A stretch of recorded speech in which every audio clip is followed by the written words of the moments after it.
ఇవాళైతే మనం దోసకాయ టైపు లాగా ఒక చెట్టు అయితే వరి చేను పక్కనే పాకుతీయండి.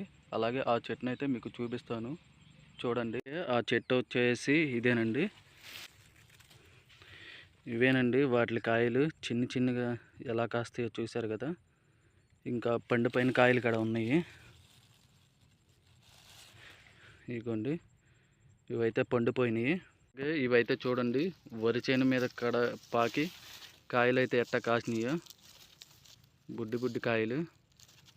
ఒకసారి వీటిని అయితే మనం తిందామండి కోసుకుని.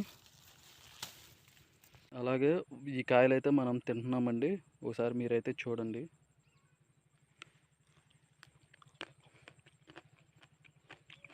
సేమ్ మన దోసకాయ మిల్తోనే ఉంటాయండి ఇవి కూడా.